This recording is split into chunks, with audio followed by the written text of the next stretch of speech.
kami inginkan tolong perhatikan masyarakat kecil, terutama pada bidang pendidikan dan kesehatan. Demokrat, jaya, jaya, jaya.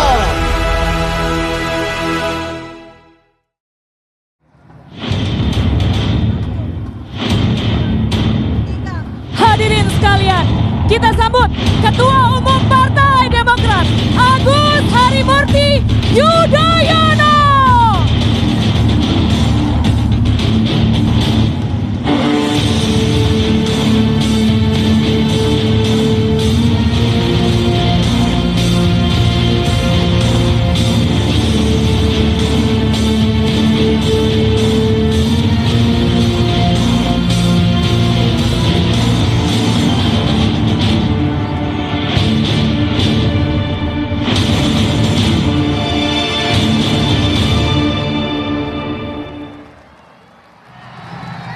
Demokrat!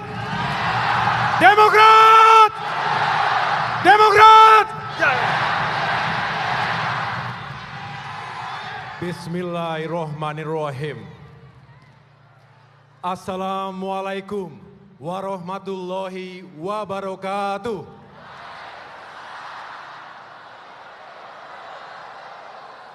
Salam sejahtera untuk kita semua. Shalom. Om Swastiastu, Namo Buddhaya, salam kebajikan. Para pengurus, kader, dan simpatisan Partai Demokrat yang saya cintai dan banggakan. Alhamdulillah, kemarin kita telah melaksanakan kegiatan bimbingan teknis atau BIMTEK secara terpusat di Jakarta. Dihadiri lebih dari 1.800 anggota DPRD fraksi Partai Demokrat. Di tingkat provinsi dan kabupaten kota dari seluruh tanah air. Hari ini, 14 Maret 2023, kurang dari setahun menuju pemilihan umum 14 Februari 2024. Karena itu saya memandang perlu untuk mengadakan sebuah mimbar politik di hadapan para pimpinan, pengurus, anggota dewan, serta para kader Demokrat lainnya. Saya akan menegaskan kembali arah, sikap, dan posisi politik kita. Bagaimana Partai Demokrat melihat Indonesia tahun ini dan ke depan.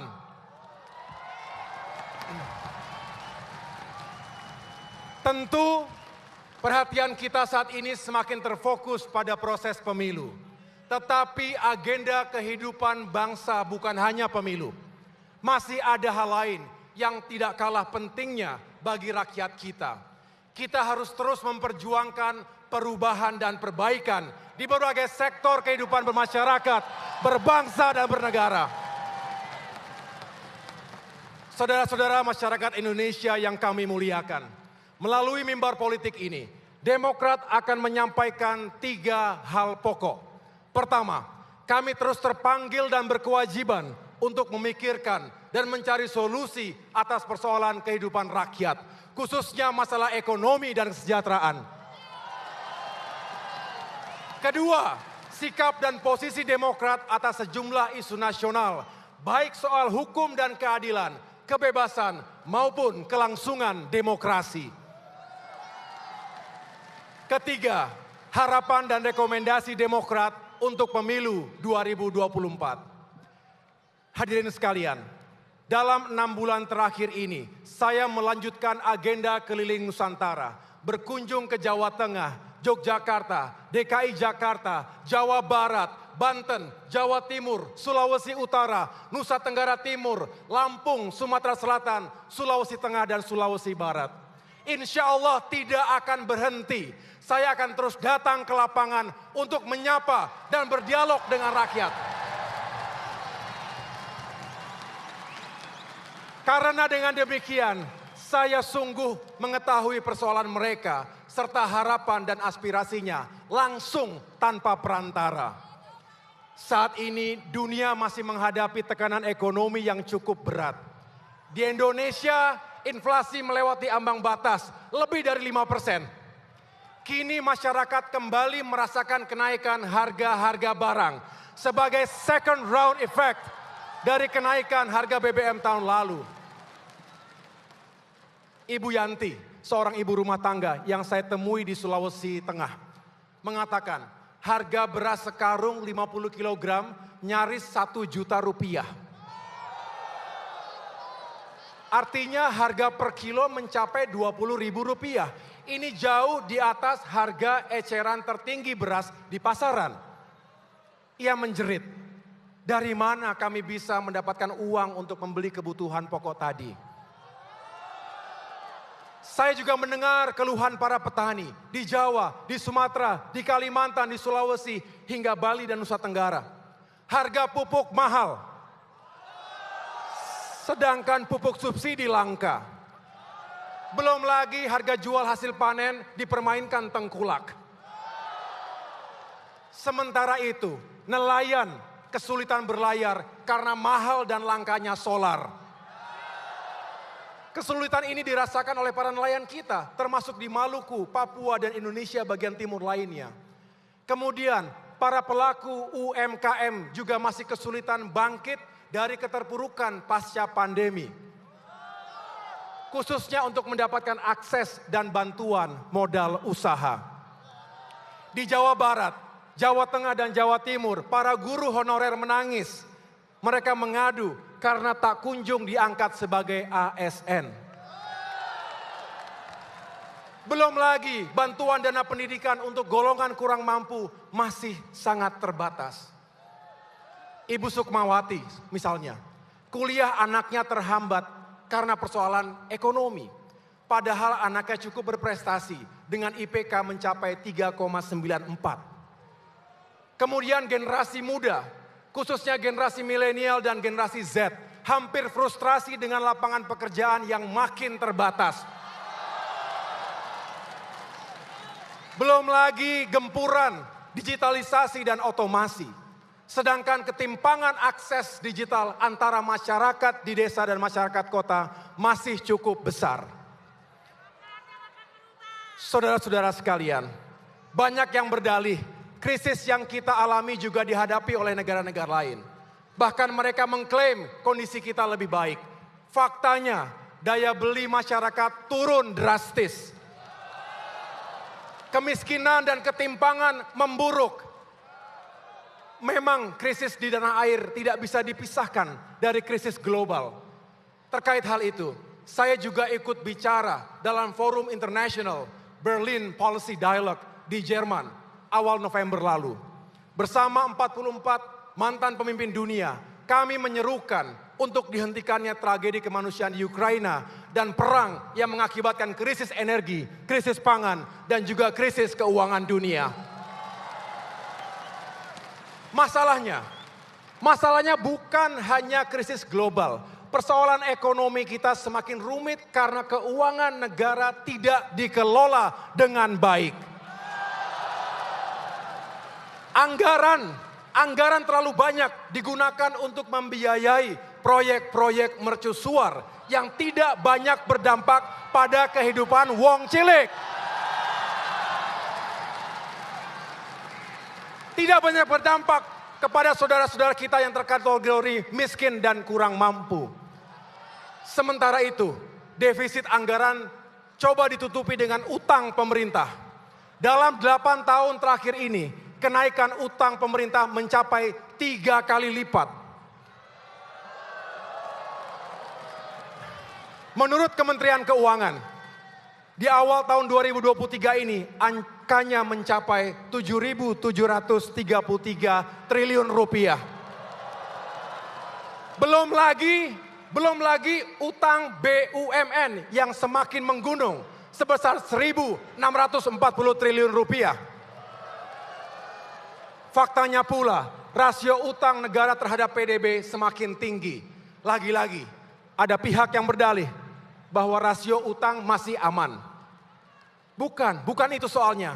Kini kita kesulitan membayar utang karena keuangan negara juga tengah menghadapi tekanan. Sejatinya rakyat jugalah yang akan menanggung utang lewat pajak yang mereka bayar. Betul? Karena beban utang tadi, ruang fiskal menjadi sangat terbatas. Tidak adil jika akibat utang yang terlewat tinggi tadi, akhirnya pemerintahan mendatang tidak leluasa membiayai kehidupan dan pembangunan nasional. Janganlah menghukum pihak yang tidak bersalah. Di tengah keterbatasan anggaran itu, pengelolaan pajak belum dilakukan dengan baik. Bahkan rawan disalahgunakan. Padahal pendapatan negara 80%-nya bersumber dari pajak yang dikumpulkan dari keringat rakyat. Akibatnya kepercayaan rakyat kepada pemerintah pun turun. Untuk itu, kembalikan kredibilitas pengelolaan pajak. Perbaiki sistem pengawasannya. Rakyat harus diyakinkan uang yang disetor benar-benar masuk kas negara dan digunakan tepat sasaran. Kita semua wajib pajak punya hak untuk mengetahui kemana uang itu digunakan oleh pemerintah.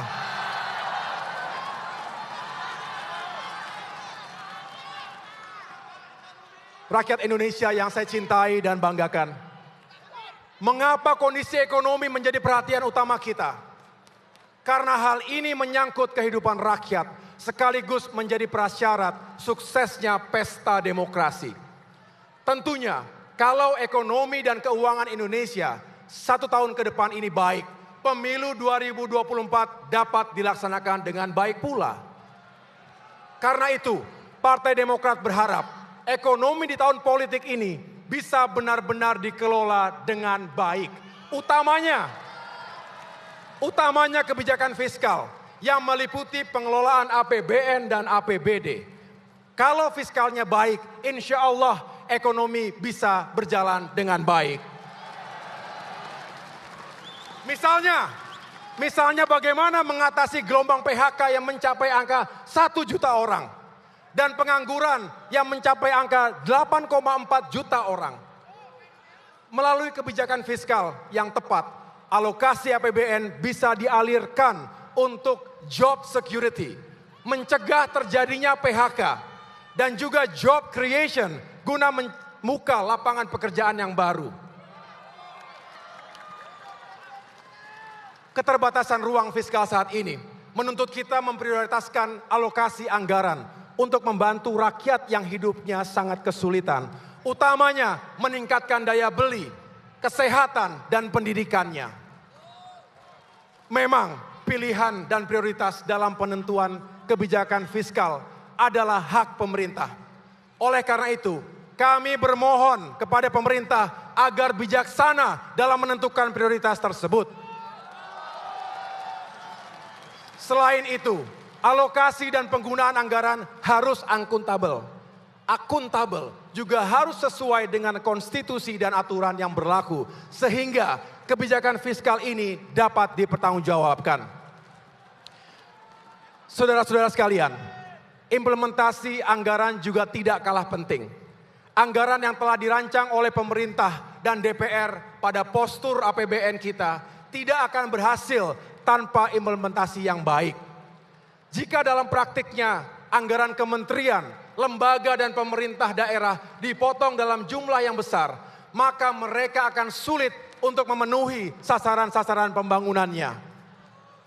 Contohnya, jika pemotongan anggaran militer terlalu besar, tentu akan mengganggu pelaksanaan tugas pokok TNI. Kita tidak ingin para prajurit TNI tidak dapat melaksanakan tugasnya dengan baik akibat pemotongan yang besar itu. Padahal tugas TNI memiliki resiko yang tinggi. Betul? Selanjutnya, jangan sampai pula kebijakan pemerintah kurang berpihak kepada wong cilik. Contohnya, dari 143 juta angkatan kerja, sektor pertanian menyumbang 38 juta tenaga kerja atau sekitar 26%-nya. Jadi, sektor pertanian merupakan penyerap tenaga kerja yang paling utama. Sayangnya, sektor wong cilik ini justru kurang mendapat perhatian. Bahkan anggaran Kementerian Pertanian pun minim. Tahun ini saja, anggarannya hanya 15 triliun rupiah. Angka ini setara dengan alokasi APBN untuk sektor pertanian tahun 2014. Padahal postur APBN tahun 2023 ini 700 triliun rupiah lebih besar dari 2014 yang lalu. Jadi jika ada yang bertanya perubahan dan perbaikan apa yang sedang diperjuangkan oleh Partai Demokrat, maka para kader sekalian jawablah bahwa salah satu agenda perubahan kita adalah perbaikan kebijakan ekonomi, termasuk kebijakan fiskal yang tepat, adil, dan berorientasi pada peningkatan kesejahteraan rakyat. Agenda yang lain adalah mewujudkan tata kelola pemerintahan yang baik, good governance, yang tentunya tidak lepas dari prinsip transparansi, partisipasi, dan akuntabilitas. Jangan diabaikan. Jika kita fokus melakukan itu dengan baik, berbagai persoalan ekonomi dan kesejahteraan rakyat tadi dapat ditemukan solusinya. Saudara-saudara sekalian, kita mencermati tata kelola pemerintahan saat ini tidak berjalan dengan baik. Banyak program pemerintah yang dilakukan gerusa-gerusu, terburu-buru, dan kurang perhitungan. Betul? Contohnya, alokasi anggaran triliunan rupiah untuk pengembangan kawasan pangan berskala luas. Apa kabar program food estate? Banyak akademisi pertanian dan aktivis lingkungan mengkritik kebijakan food estate ini. Program yang hanya mengandalkan ekstensifikasi lahan saja, tapi dinilai mengabaikan faktor ekologi dan sosial. Kedaulatan pangan seharusnya berorientasi pada pemberdayaan dan pelibatan masyarakat, serta mengindahkan aspek keseimbangan lingkungan, keberlanjutan, dan tradisi masyarakat lokal. Ini mengacu kepada mazhab ekonomi Partai Demokrat, yaitu sustainable growth with equity, pertumbuhan ekonomi yang berkeadilan dan berkelanjutan, yang tetap menjaga keseimbangan alam. Sementara itu, kurang baiknya tata kelola pemerintahan juga tercermin dari lahirnya peraturan perundangan yang keluar dari norma hukum. Contohnya, Undang-Undang Cipta Kerja. Sejak awal Demokrat menolak Undang-Undang Ciptaker. Kami mendengar jeritan kaum buruh di berbagai daerah. Bukan hanya karena isinya yang kurang berpihak pada tenaga kerja, tetapi juga karena pembuatan aturannya dilakukan gerusa-gerusu. Alih-alih menciptakan lapangan kerja, angka pengangguran malah makin tinggi.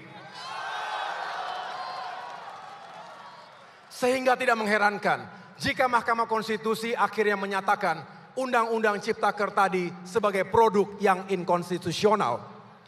Selanjutnya, bukannya melibatkan masyarakat untuk melakukan perbaikan undang-undang itu, pemerintah justru meresponsnya secara sepihak dengan mengeluarkan Perpu Ciptaker. Hal ini kembali menegaskan bahwa lemahnya good governance akan memicu terjadinya ketidakpastian hukum.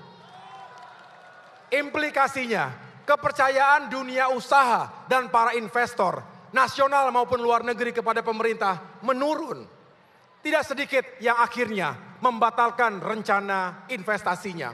Padahal kita sangat membutuhkan investasi itu untuk perbaikan dan pertumbuhan ekonomi nasional. Good governance ini sangat penting. Topik ini saya bahas dalam berbagai diskusi saat memenuhi undangan pemerintah Australia di Canberra, di Melbourne dan Sydney November lalu. Di mata dunia, good governance adalah indikator kemajuan sebuah bangsa. Rakyat Indonesia di seluruh tanah air, pada bagian kedua dari pidato politik ini, saya akan menyampaikan sikap dan posisi Partai Demokrat terkait sejumlah isu penting. Kita memberikan apresiasi kepada aparat penegak hukum yang istiqomah dan amanah, serta memberikan rasa keadilan kepada masyarakat. Kita ingin aparat penegak hukum terus menjaga integritasnya, tidak tebang pilih, tidak tumpul ke atas tapi tajam ke bawah, tidak tumpul ke kawan tapi tajam ke kawan. Kita berharap penegakan hukum yang seadil-adilnya menjadi komitmen seluruh aparat penegak hukum. Namun, mencermati keputusan Pengadilan Negeri Jakarta Pusat yang meminta KPU untuk menghentikan tahapan pemilu hingga 2025 mendatang, tentu mengusik akal sehat dan rasa keadilan kita.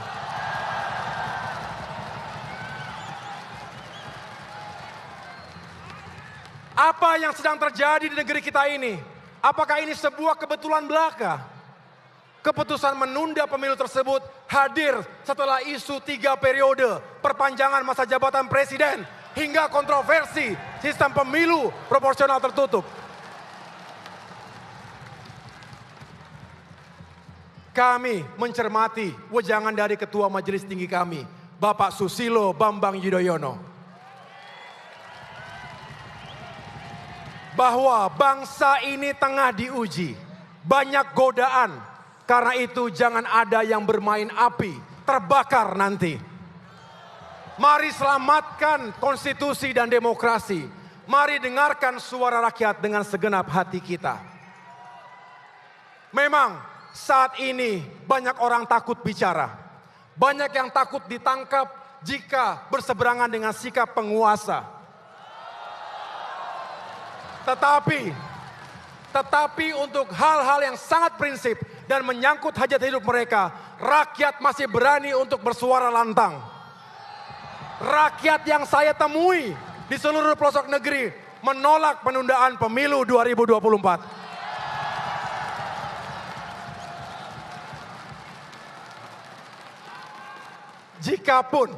Jikapun pemilu 2024 dipaksakan ditunda, lalu siapa yang akan memimpin kita nanti? Karena sesuai perintah konstitusi, pemerintahan saat ini akan mengakhiri masa tugasnya pada tanggal 20 Oktober 2024. Pertanyaannya begini, apa iya ada PLT Presiden?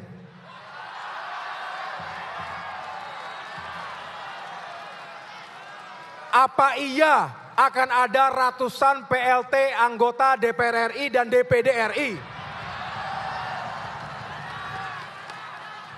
Apa iya akan ada ribuan PLT anggota DPRD Provinsi Kabupaten Kota? Kalau di negara kita ada PLT Presiden dan ribuan PLT Wakil Rakyat yang berkuasa dan bekerja selama 2 hingga 3 tahun, betapa kacau dan keosnya situasi nasional kita.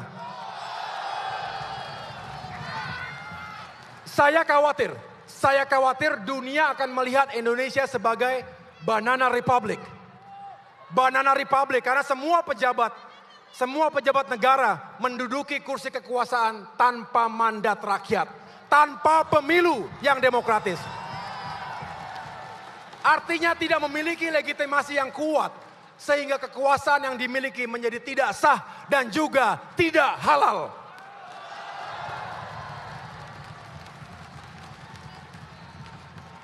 Kita juga sedang menunggu proses pengambilan keputusan di MK terkait sistem pemilu proporsional terbuka atau tertutup.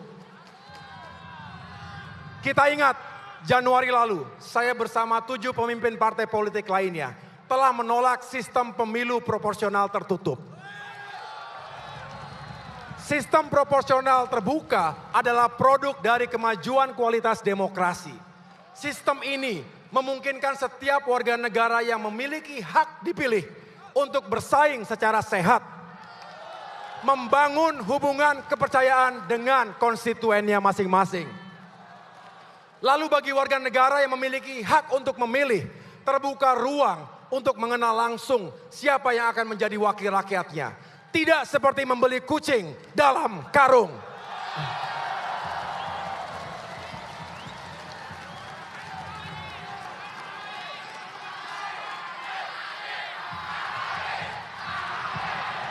Terima kasih. Saya lanjutkan. Jika ada keinginan untuk melakukan perubahan dalam sistem pemilu di masa depan, tentu saja dimungkinkan. Tentu juga harus dalam koridor dan aturan yang berlaku. Tapi jangan mengubah aturan yang sangat fundamental sifatnya saat tahapan-tahapan pemilu sudah berjalan. Ibaratnya begini, kalau dalam sepak bola, apa boleh kita mengubah aturan offside di tengah-tengah pertandingan yang sedang berlangsung? Rakyat Indonesia yang saya cintai dan banggakan. Pada bagian ketiga dari pidato politik ini, saya akan menyampaikan harapan dan rekomendasi Demokrat pada pemilu 2024 mendatang. Pemilu itu milik rakyat. Yang berdaulat ya rakyat. Jadi berikan hak rakyat itu. Hak untuk memilih dan hak untuk dipilih. Jangan diganggu, jangan diganggu. Baik, dengan demikian berikanlah ruang sesuai keadilan dalam politik bagi warga negara yang memiliki hak untuk dipilih. Kita berharap pemilu 2024 berlangsung secara damai, jujur, adil, dan demokratis. Itulah harapan rakyat, harapan Demokrat, harapan kita semua. Agar pemilu 2024 nanti berjalan sesuai harapan kita. Demokrat merekomendasikan pentingnya fair play atau permainan yang adil dan sportif sesuai dengan undang-undang dan aturan yang berlaku. Elemen fair play yang paling penting adalah hadirnya netralitas negara. Seluruh aparatur negara harus benar-benar netral. Baik TNI, Polri, BIN, Kejaksaan, dan lembaga penegak hukum lainnya, serta badan-badan usaha milik negara.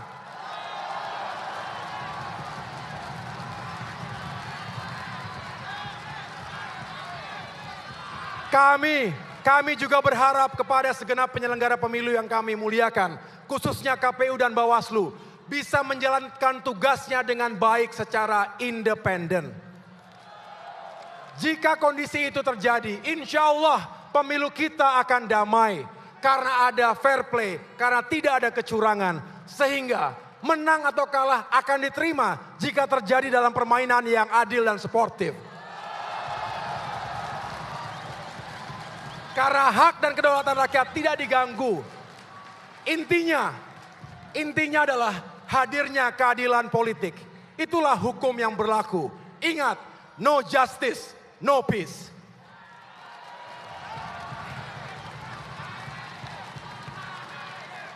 Para kader Demokrat yang saya banggakan, saya berpesan, marilah kita berikhtiar dengan sungguh-sungguh agar kita berhasil dalam pemilu mendatang. Kita tentu ingin mengubah nasib dan masa depan kita, betul? Kita ingin kembali ke pemerintahan nasional dan kuat di parlemen. Artinya, kita ingin menang dalam pemilihan presiden dan sukses besar dalam pemilihan anggota legislatif.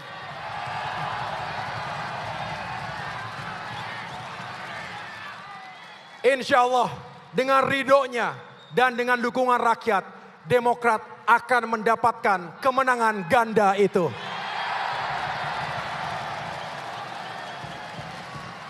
Harapan itu tentu akan terwujud dengan kerja keras kita sendiri. Sesungguhnya Tuhan tidak akan mengubah nasib suatu kaum, kecuali kaum itu sendiri yang mengubah nasibnya. Untuk itu, Partai Demokrat harus terus berada di tengah-tengah rakyat. Dengarkan aspirasi mereka, perjuangkan harapannya. Sejatinya, suara Demokrat adalah suara rakyat. Harapan rakyat adalah perjuangan Demokrat.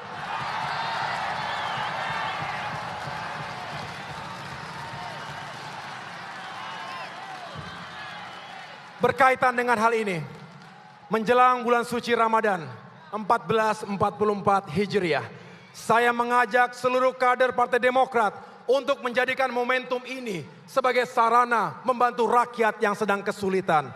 Demokrat harus terus menjadi bagian dari solusi. Saudara-saudara sekalian, pada bagian akhir pidato politik ini, saya ingin membangkitkan semangat dan energi perubahan kita.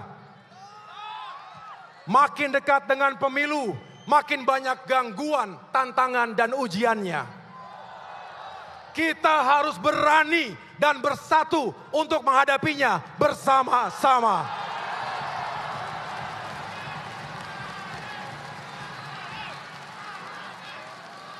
Dalam semangat ini, izinkan saya secara khusus mengucapkan terima kasih dan penghormatan kepada para patriot bangsa yang juga hadir bersama kita saat ini. Beliau-beliau adalah senior-senior saya. Para jenderal, laksamana, marsikal, purnawirawan TNI Polri yang siap berjuang bersama kita, bersama rakyat Indonesia, mewujudkan perubahan dan perbaikan.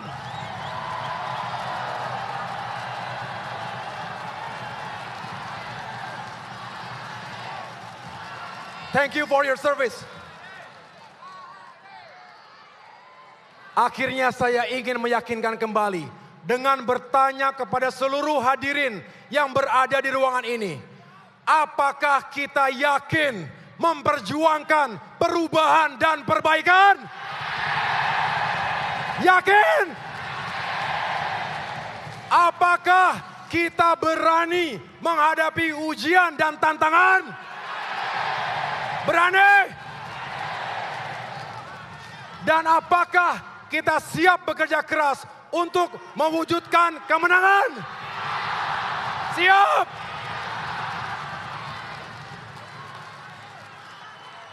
Mari kita satukan energi dan kekuatan. Mari hadirkan gelombang dan getaran perubahan dan perbaikan untuk Indonesia yang semakin baik. Indonesia untuk semua.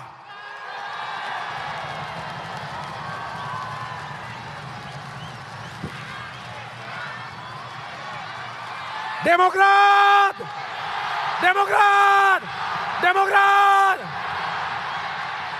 Terima kasih, Tuhan bersama kita. Wassalamualaikum warahmatullahi wabarakatuh.